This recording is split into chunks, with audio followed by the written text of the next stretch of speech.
lu la Bible et à la fin tu n'as rien compris, t'inquiète pas, joins-toi à moi et puis ensemble nous allons étudier.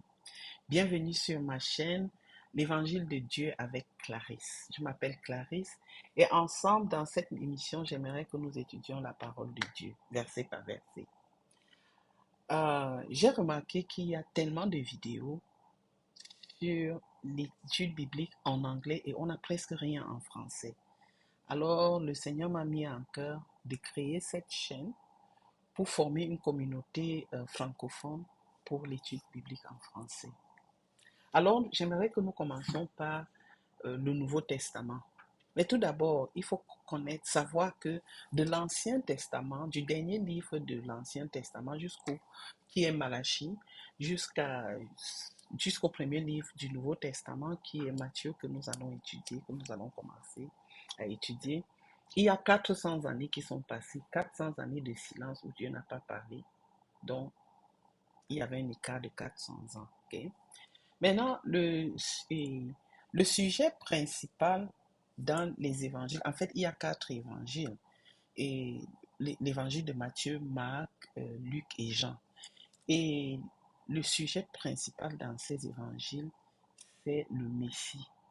Ça concerne le Messie car il est notre rédempteur.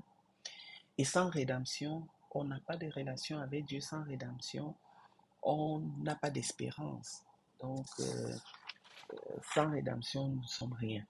Mais la bonne nouvelle ici concernant cette rédemption, c'est que la bonne nouvelle, c'est l'évangile. C'est littéralement ce que signifie le terme évangile. Bonne nouvelle. Ok, tu me diras, c'est quoi Clarisse rédemption? La rédemption. Si tu vas regarder puisqu'il n'y a plus de dictionnaire, les dictionnaires existent, mais je ne sais même plus si quelqu'un regarde encore le dictionnaire. Mais si tu vas dans le dictionnaire ou bien dans Google, on te dira que tu vas lire que la rédemption, c'est l'action de racheter ou bien de libérer ou de se racheter d'une faute. Okay? Mais dans le sens théologique, la rédemption, c'est une affirmation fondamentale selon laquelle l'humanité est sauvée de ses péchés et de ses conséquences par l'intermédiaire du Seigneur Jésus qui a qui donne sa vie par l'intermédiaire qui donne sa vie en sacrifice. Bon, thème terre à terre. Donc, quand Dieu nous a créés, dans Genèse 1, 26, Dieu nous a donné toute domination, pouvoir sur toute chose qui bouge sur la terre, toute chose qui bougeait. Je vais dire ça comme ça. Mais comme Adam a désobéi à Dieu, ce pouvoir a donc été remis à Satan. Il n'y a pas d'endroit dans la Bible où on dit qu'il y a eu ce transfert littéralement de pouvoir, mais la Bible nous dit que qu'en choisissant d'écouter le serpent plutôt que Dieu, Adam, en quelque sorte, a renoncé à son autorité et l'a remis donc au diable. C'est dans ce sens, c'est pourquoi on dit qu'il a donné son autorité à Satan. Alors que Dieu nous avait confié la création, lui avait confié la création. Et puis Romains 8, 16 nous dit que tu es esclave de celui que tu obéis, tu vois. Donc tu sais celui que tu obéis. Comme nous, on sait Dieu, on obéit Dieu, non. Donc lui, il a obéi à Satan, donc maintenant il était devenu esclave. Donc il a remis le pouvoir et l'autorité à Satan. Donc tu sais celui donc, donc en fait, je vais bien lire, je vais voir ce que ça dit. Tu es esclave de celui que tu obéis, soit du péché qui mène à la mort, ou soit de l'obéissance qui conduit à la justice. Donc, c'est ça la conséquence du péché spirituel. Dieu a donné, et c'est pourquoi Dieu a donc mis un plan d'action pour nous racheter, pour nous ramener à lui. C'est ça qu'on appelle donc la rédemption. Et sauf que dans ce plan d'action, il y a eu sacrifice du Seigneur Jésus. Donc là, c'est ça la rédemption, même terre à terre, même si tu ne comprenais pas. OK. Donc, maintenant, hein, parlons maintenant des évangiles. Donc, maintenant, tu connais c'est quoi la bonne nouvelle, tu connais c'est quoi la rédemption. On a appelé l'évangile de Matthieu, Marc et Luc l'évangile synoptique car ils sont d'une catégorie à part. Donc, le mot synoptique, Ça c'est en français, je pense c'est un mot grec synopsis. Syn qui veut dire avec ou ensemble et opsis qui veut dire voir. En français, syn avec ou ensemble, optique même dans, tu entends optique ophtalmologue, c'est voir. Donc l'idée ici, c'est de regarder quelque chose ensemble. Donc les trois ont regardé, observé la vie de Jésus d'un point de vue similaire, bien que non identique. Tu vois? Donc, ils ont suivi les mêmes schémas, les mêmes résumés de la vie de Jésus sous un attribut bien différent. Ok. Bon, on dira donc que Matthieu, je vais parler de Jean après. C'est pourquoi j'ai dit les trois d'abord, parce que c'est vraiment eux les synoptiques. Matthieu, lui, il va... désolé, mon ongle est quitté. On dira donc que Matthieu écrivait pour un public juif. Ok? Et donc, c'est pourquoi il présente Jésus comme roi, le roi des Juifs. Le mot, euh, le mot clé ici dans le livre de Matthieu, c'est accompli. Il a accompli. Donc, tu vas voir beaucoup le mot accompli dedans. Pourquoi il a accompli les promesses de l'Ancien Testament. C'est même bien de commencer. En fait, le livre de Matthieu est très bien placé. Bien qu'on dit que c'est Marc qui a même d'abord écrit avant Matthieu, mais c'est bien comme on a placé Matthieu avant parce que c'est lui qui cite le plus l'Ancien Testament. Donc c'est comme une bonne transition de l'Ancien au Nouveau Testament parce qu'il cite tellement l'Ancien Testament dans ce livre. Donc, c'est pourquoi tu comprends maintenant le mot accompli qui a vraiment sa place là-dedans. Parce qu'il accomplit ce qui a été dit dans l'Ancien Testament. Ouais. Jésus lui-même a dit, je ne suis pas venu abolir la loi, mais pour accomplir. Ok. Donc, Marc écrit plus à un public romain. Et Marc présente Jésus comme le serviteur obéissant. C'est pourquoi le mot-clé ici dedans, c'est immédiatement, immédiatement, immédiatement, il faisait ceci, immédiatement, Jésus a fait ceci. Donc, le serviteur obéissant, c'est parce que j'ai dit tout à l'heure, le serviteur obéissant, donc immédiatement, et il est allé ici immédiatement, c'est ça le mot-clé dans le livre de Marc. Maintenant, Luc et Actes des Apôtres sont les deux livres que Luc a écrits. Parle maintenant plus à un public grec et il présente Jésus comme le Fils de l'homme. Il présente plutôt le côté humain, l'humanité de Jésus. C'est pourquoi dedans, les mots-clés ici, là, c'est Fils de l'homme. Okay? Mais par contre, maintenant, Jean, on vient maintenant à Jean. Jean, il écrit en pensant au monde entier. Il présente plutôt la divinité de Jésus. Donc Jésus comme Dieu incarné, Dieu qui vit avec nous. Le mot ici, c'est croire. Il veut que les gens croient. Il veut qu'on croie que Jésus est le Fils de Dieu. C'est pourquoi tu vois, dès le livre, il dit au commencement était la parole était avec Dieu, la parole était Dieu, il était avec Dieu au commencement, rien n'était fait qui était fait sans elle, rien n'était. Donc, c'est Dieu, le commencement, la parole, Dieu, la divinité de Jésus. Maintenant, Matthieu maintenant met l'accent sur les paroles de Jésus. Ok? Dans Matthieu, tu vas voir, il y a 5 discours de Jésus dedans. Et Marc met l'accent sur ce que Jésus a fait. Rappelle-toi, tu te rappelles Marc, c'est celui qui présente Jésus comme le serviteur des faits de Jésus. C'est ce qu'il présente plus. Maintenant, Luc, par contre, il, il présente les ressentis de Jésus. Tu vas voir, il va parler, Jésus avait beaucoup de compassion, tu vois. Et puis, tu te rappelles aussi qu'il a présenté comme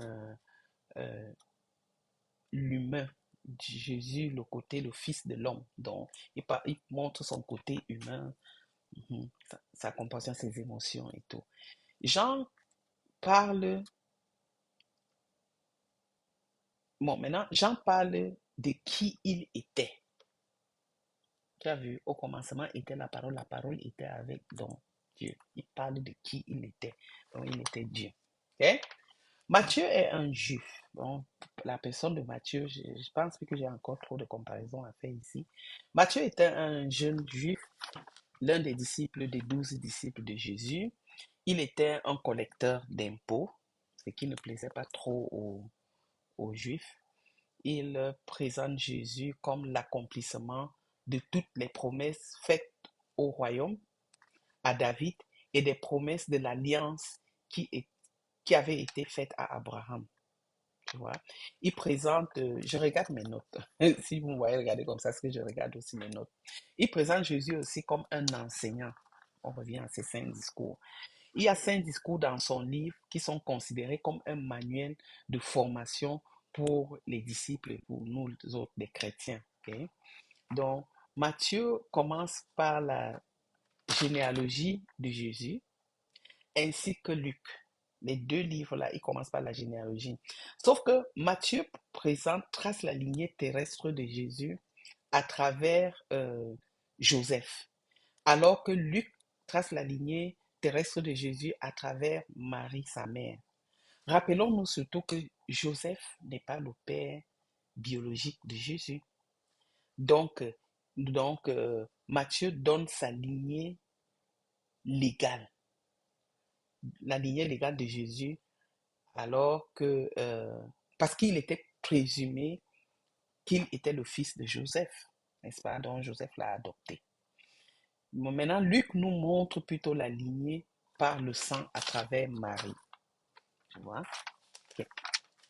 Je pense que, j'avais Marie, je pense que là maintenant, j'ai fini et on va commencer directement avec le chapitre 1. Ça, c'était juste une petite présentation. Voilà. Donc, on va commencer directement. Chapitre 1. Ce que je vais vous conseiller de faire, c'est de lire la Bible chaque fois avant de venir cliquer pour écouter les commentaires. Parce que si je me mets à lire, en même temps expliquer, ça va nous prendre même plus d'1 heure, la vidéo. Donc, mais puisqu'on veut que les choses soient, la vidéo ne soit pas très longue, donc lisez la Bible avant. Mais quand même, ici, ça commence par, donc comme j'ai dit, on est maintenant au chapitre 1 de Matthieu. Généalogie de Jésus-Christ, je suis en train de lire dans ma Bible, fils de David, fils d'Abraham. Ok?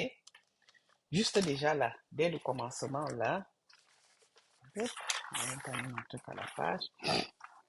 Dès le début, donc du premier verset jusqu'au verset 17, ça parle de la généalogie de Jésus. Il présente la généalogie de Jésus et dans la généalogie de Jésus, tous ces gens qui sont là-dedans, que ce soit de la perspective de Matthieu qui n'était que légal, ou bien de Marie qui était par le sang, presque tous sont des pécheurs. C'est ce que je voulais dire. La plupart des gens ici. Commençons même déjà dès le début où ça dit généalogie de Jésus, fils d'Abraham. Les 2 personnes là déjà. David a péché très fort même. C'est lui qui a écrit la plupart des psaumes. Mais David, que vous voyez là, il était même un meurtrier parce que il a convoitisé la femme de quelqu'un. Et pour ça, pour s'en débarrasser du monsieur, il a envoyé le monsieur en guerre dans une zone où il savait qu'il ne peut pas sortir de là vivant. Et c'est ce qui s'est passé pour garder sa femme. Donc, et le monsieur est mort là-bas, il s'appelait Uri. La femme, c'est Bathsheba. Donc, il a envoyé, Uri est mort, il a pris Bathsheba. Et l'une des conséquences de ce péché, c'est que la femme a conçu et puis ils ont perdu cet enfant. Okay? J'ai dit David, dont Dieu dit que c'est l'homme d'après son cœur. Donc, Abraham, papa Abraham, notre père de la foi, il a menti. Abraham, je ne veux pas dire qu'il était un menteur, mais il a menti par 2 fois. Il est allé quelque part avec sa femme devait être très jolie, parce que avant même de quitter la maison, il a dit à sa femme que tu es une belle femme, fair et ici, claire de peau. L'histoire de clair de peau là a toujours été. Parce qu'ils disent fair skin, j'ai lu ça en anglais. Fair skin. Donc, quand le roi va te voir, il ne va sûrement pas te laisser comme ça. Il va essayer de t'avoir. Donc, pour sauver ma peau, on va lui dire là-bas que tu es juste ma soeur. Donc, il a menti. Et c'est ce qu'il a dit là-bas. Jusqu'à ce que le roi, après, est sorti, il a mis la main sur la tête, qu'il dit, Abraham, tu veux me tuer. Donc, il a menti pas 2 fois pour sauver sa peau. Ok? Donc, et après, maintenant, dans ma liste, je vais juste aller parce que je peux me dire, parce que si je me mets à lire, c'est tel engendra, c'est engendra les engendra jusqu'à la fin. Tu vas voir ici, j'ai commencé David, Abraham. Tu vas voir maintenant Tamar, je pense. Mhm. Tu vas voir, il y a Tamar. Tamar, c'est la prochaine sur ma liste. Tamar, oui. Tamar, c'est la dame qui s'est déguisée en prostituée pour aller calculer son beau-père pour enfanter parce que elle a eu deux maris qui sont morts et elle n'a pas eu d'enfant avec eux. Pour sécuriser sa place dans la famille là, elle allait calculer son beau-père pour, euh, pour qu'il l'enceinte et puis et c'est ce qui s'est passé, elle a eu des jumeaux. Donc, comme pour te montrer encore. Après, Tama, dans ma liste, j'ai aussi pris le cas de Réhab. Réhab, c'était, elle, alors elle était vraiment une prostituée. Quand le Seigneur a envoyé, quand Josué a envoyé les espions aller espionner la ville de Jéricho avant qu'eux ils ne viennent s'accaparer de la ville, elles, ils sont allés et maintenant on les suivait, on voulait les attraper et elle les a cachés. Elle les a cachés. Elle était une prostituée, mais elle savait, elle avait elle avait la foi, elle savait que Dieu était avec ces gens-là, avec ces Juifs. Alors elle a dit, elle a fait un deal avec eux que quand ils vont venir pour prendre Jéricho, puisque ça sera la guerre, elle a dit vraiment, épargnez-moi et ma famille, tous ceux qui sont de ma famille. C'est comme ça qu'elle a fait son deal avec eux et sa famille et elle se sont donc intégrés dans la culture juive, dans la lignée du Messie aujourd'hui. Tu vois, une prostituée. Donc, ils l'ont vraiment épargné. Ils ont fait, elle a laissé un foulard rouge sur ta fenêtre, un peu comme le Passover, la Pâque qu'on a eu quand le Seigneur a libéré ses enfants de l'Égypte. Il les avait dit de mettre le sang de l'agneau sur les lenteaux de la porte et tout. Et quand il devait voir le sang, il allait traverser. On n'allait pas attaquer cette maison-là. Un peu ça qui s'est passé aussi dans l'Ancien Testament, là, dans le cas de Réhab. Donc, elle devait mettre, je pense, un scarlet rouge, son foulard rouge sur sa fenêtre. Et puis, quand ils sont venus là-bas, faire gaffe, ils l'ont payé. Donc, le truc ici, c'était pour te dire que elle était une prostituée, mais elle est intégrée parce que c'est elle la mère de Boaz. Tu rappelles-toi, Boaz, Ruth et tout. OK? C'est elle, elle est maintenant dans la lignée de Messie. OK? Donc, tout ceci, je vous dis tout cela, c'est pas pour te donner la licence, pour que tu ailles pêcher là-bas dehors comme tu veux, et tu sais qu'après, je vais venir demander pardon à Dieu, il va, non, non, non. Ça, c'est pas le but. Je veux tout simplement souligner une fois de plus que Jésus est venu sauver les pécheurs et il est venu utiliser la vie des gens, peu importe ce que tu as fait, quelle étiquette on t'a collé dessus, Jésus est capable de transformer ta vie, de renouveler, refaire ta vie. Donc, toi, tu dois juste lui donner ta vie. Tu dois juste lui l'appeler, dire, papa, je sais que tu es capable de transformer ma vie. Regarde le côté noir de ta vie que tu veux changer. Va devant Dieu, dis, Seigneur, je sais que tu es capable. Puisque tu l'as fait, prends même ça comme tes points de prière. Puisque tu l'as fait pour Réa, tu l'as fait pour David. David qui a même tué, tu l'as appelé l'homme d'après mon cœur, papa. Donc, je sais que tu peux aussi le faire pour moi. Prends ça comme sujet même de prière, tu vas avec devant Dieu. Ok? Ça, c'est ce que je tenais vraiment à signaler. Que donc, quand tu vois la généalogie de Jésus, tu vois que Jésus n'est pas venu juste pour. Par exemple, moi j'ai dit, par exemple, quand Jésus demande à va pour que Jean-Baptiste le baptise. Le baptême de Jean-Baptiste, c'était un baptême de repentance, n'est-ce pas, de repentance. Tu demandes alors que qu'est-ce que Jésus a fait pour aller se repentir, tu vois. Quand il est même venu, Jean-Baptiste lui a dit que Seigneur, non, c'est plutôt toi qui dois me baptiser et non. Jésus lui a dit non, c'est ok, nous devons accomplir toute la justice. Donc Jésus s'est baptisé pour faire la même déclaration que nous venons de voir ici dans cette généalogie. Il est identifié avec des pécheurs comme toi et moi. Bien qu'il soit né sans péché, il s'identifie avec des gens qui pêchent, qui ne sont pas à la hauteur. Jésus est venu pour chercher et sauver ceux qui sont perdus, même qui sont perdus. Lui-même a dit que c'est les malades qui ont besoin du docteur et non ceux qui sont en bonne santé.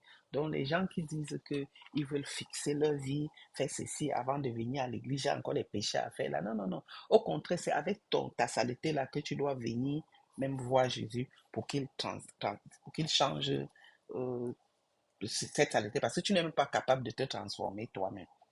Okay? Donc tu viens le voir. Donc c'est ce que je voulais un peu mentionner à propos de la généalogie que nous avons vu ici. Donc, maintenant, hein, à partir du verset 18 à 25, je pense que ça, là, je vais lire rapidement. J'ai dit que je ne vais pas souvent lire, mais juste pour, puisqu'on a un peu mis du temps. Donc, à partir du verset 28, voici de quelle manière Bon, voici de quelle manière arriva la naissance de Jésus. Marie, sa mère, ayant été fiancée à Joseph, se trouva enceinte par la vertu du Saint-Esprit avant qu'ils eussent habité ensemble. Joseph, son époux, qui était un homme de bien et qui ne voulait pas la diffamer, se proposa de rompre secrètement avec elle. Comme il y pensait, voici un ange du Seigneur lui apparut en songe et dit, Joseph, fils de David, ne crains pas de prendre avec toi Marie, ta femme, car l'enfant qu'elle a conçu vient du Saint-Esprit. Elle enfantera un fils et tu lui donneras le nom de Jésus. C'est lui qui sauvera son peuple et ses péchés. Tout cela arrivera afin que s'accomplisse, le mot accompli, comme je vous avais dit, s'accomplit ce que le Seigneur avait annoncé par le prophète. Donc, il cite l'Ancien Testament. Je pense au prophète Ésaïe, je ne suis pas sûr. Voici la Vierge sera enceinte, elle enfantera un fils, on lui donnera le nom d'Emmanuel, ce qui signifie Dieu avec nous. Joseph, s'étant réveillé, fit ce que l'ange du Seigneur lui avait ordonné et prit sa femme avec lui. Mais il ne l'a pas connue, il ne la connut point jusqu'à ce qu'elle eût enfanté un fils auquel il donna le nom de Jésus. Okay? Voilà, Marie est une femme formidable. Elle est la mère, elle est la Vierge Marie. Elle est sûrement une femme pieuse, docile et tout. C'est pourquoi Joseph l'avait choisie comme femme. Okay? Et ici, de nos jours, même maintenant, même avant, on a loué Marie, on l'adore, on lui donne, il y a même des chansons sur son nom et tout et tout. Mais ce que moi, je trouve moi, je trouve dommage, c'est que moi, je suis très impressionnée par Joseph. J'aime bien Marie, tout ce qu'on fait. Moi, je dis pas que c'est mauvais, hein, très très bien. C'est juste que la place de Joseph dans la Bible est comme ça. Et ça, je ne comprends pas. Je me suis souvent posé la question, est-ce que c'est qu'il est mort très tôt? Parce que c'est un homme qui m'a vraiment beaucoup impressionné. On ne parle presque pas de lui. Il prend juste une petite place dans les Écritures, contrairement à la Vierge Marie. Quand tu penses que Dieu a pris son temps pour choisir Joseph, la Bible on vient de lire là que c'était un homme de bien. Et on le voit dans son caractère. Il était vraiment un homme de bien. Ok? Parce qu'après tout, il était le père adoptif de Jésus, le père terrestre de Jésus. Il n'était pas son père biologique, mais quand même, il avait un rôle énorme à jouer dans sa vie, dans la vie même de Marie, tu vois, concernant la protection de Jésus et de Marie, donc de l'enfant, les premiers pas de l'enfant. Moi, je trouve que c'est un homme bien et juste de cœur. Son attitude, même personnelle, comment il obéit à Dieu. Parce que quelqu'un d'autre aurait fait ce rêve et pensé que, ok, c'est le foufou que j'ai mangé hier là qui me. Parce que, attends, c'était quand même une histoire sans précédent. On n'avait jamais eu une vierge qui tombe enceinte. Tomber enceinte, même aujourd'hui, tu viens me dire que je suis enceinte au Saint-Esprit. Moi, je vais me dire que il y a eu Marie une seule fois, ok? Alors, ça peut arriver aujourd'hui, je ne dis pas que c'est. Ok. Mais, mettons-nous un peu à la place de Joseph, ok? Il a Marie, il a une femme qui l'aime, qui dit que, ok, ils vont ils sont fiancés. Maintenant, ce que je veux que tu saches, c'est que chez les Juifs, quand on est fiancé, on vit, normalement ça devrait être comme ça même chez nous. Quand on est fiancé, c'est que chacun reste encore chez eux jusqu'au jour du mariage. Donc fiancé, ça veut dire que les deux familles se sont rencontrées, ils ont dit que ok, voilà la femme de tel, tel va être. Donc maintenant, on vit séparément on est encore chacun reste dans sa famille jusqu'au jour où on va célébrer le mariage et puis tu pars officiellement, n'est-ce pas? Maintenant, hein, chez les Juifs, quand c'est comme ça, tu es déjà comme, on t'appelle déjà sa femme. Même ici, chez nous, on peut dire oui, c'est sa femme, on dit ils sont fiancés. Oh. Mais nous, on dit sa fiancée, son fiancé. Mais là-bas, quand ils disent femme, ta femme là, dans les fiançailles là, si l'homme ou la femme décide de rompre cette fiançaille, chez les Juifs, il faut un certificat de divorce. Alors que nous, là, on te texte seulement, l'histoire là est finie, hein, je ne veux plus te voir. Oh, ok? Chez eux, là, dans les fiançailles, quand on dit que c'était sa fiancée, c'était pas fiancé petit F que nous on a là, non, c'est grand F, fiancé là. Donc, pour quitter encore de cette relation, il faut signer un papier de divorce. Donc, on peut vous montrer. Et l'une des raisons que j'ai appris chez les juifs, c'était pour éviter qu'une femme vienne se présenter avec une grossesse et faire comme si, pour dire que non, c'est toi pendant qu'on était, non, non, on dit rester séparés, bien séparés. Si tu viens avec la grossesse, on voit directement que, ok, tu étais quelque part. Donc, vous pouvez imaginer dans le choc que Joseph a eu. Il a sa femme là qui l'aime. Ah, il se tourne, on dit que le ventre de Marie, Anthony dit que Marie, ma femme. Ça, c'est avant moi, ça, c'est mes imaginations, avant que l'ange ne vienne lui dire, puisque avant que l'ange ne lui dise que c'est le Saint-Esprit qui est venu déposer l'enfant là, lui, il était déjà en train de méditer dans sa tête, de penser comment la divorcer selon le truc, discrètement, secrètement, comme on a dit tout à l'heure. Ok? C'est un homme vraiment bien. Alors que, mets-toi cette situation-là, ici, là, de nos jours, 21e siècle, hey, peut-être c'est à CP24 qu'on va voir ça à la télévision. Oh, la femme, si, fiancée, séparée. Il ne va pas vouloir entendre que Marie va dire qu'il y a quelqu'un qui est venu me parler là. Il va prendre le haut-parleur pour se mettre à la télévision pour chanter. C'est une mauvaise femme. Elle m'a fait ceci. Tu vas souhaiter sa mort, que ce soit l'homme ou du côté de la femme. Quoi? Tu étais même déjà en train de faire des plans, le gars. Les gens se suicident même. D'autres tuent la personne. Donc, nous, on connaît le gramme. Mais, moi, j'ai dit, j'admire beaucoup Joseph. Nous devons apprendre de lui. Parce que le gars, il est resté, il réfléchit. Ok, c'est arrivé. Qu'est-ce que je fais? Donc, il faut que je commence à réfléchir comment c'est moi. Donc, il voulait même la protéger en faisant ça. Parce que chez les Juifs, quand ça arrivait que la femme est allée tromper l'homme là comme ça, jusqu'à tomber enceinte, on va te lapider, donc te lancer les cailloux jusqu'à ce que tu meurs. C'était comme ça. C'était la punition du temps là. Donc, tu peux imaginer. Donc, et malgré ça, donc Joseph aurait pu aller dire que, ok, prenez, finissez avec elle. Non, il est resté là à penser que maman, on va tuer la fille ici. Il ne connaissait pas encore que c'était le Saint-Esprit, hein, que c'était l'enfant de Dieu. Non. Parce que c'est après que l'ange vient lui dire dans ses rêves. Parce qu'on dit qu'ici, il était en train de réfléchir, méditer, comment se séparer. C'est là où je dis que c'est un homme bien. Il n'a pas laissé que... parce que je me suis dit que pourquoi la protéger? Il est un homme pieux, animé par des... Vraiment, comme on dit, un homme pieux ne se venge pas, ne blesse pas. C'est vraiment l'illustration de la piété. Nous savons tous que quand on te blesse, ta chair veut blesser aussi. Mais Dieu ne le fait pas. Il n'a pas voulu que la blessure qu'il ressentait dicte son action envers Marie.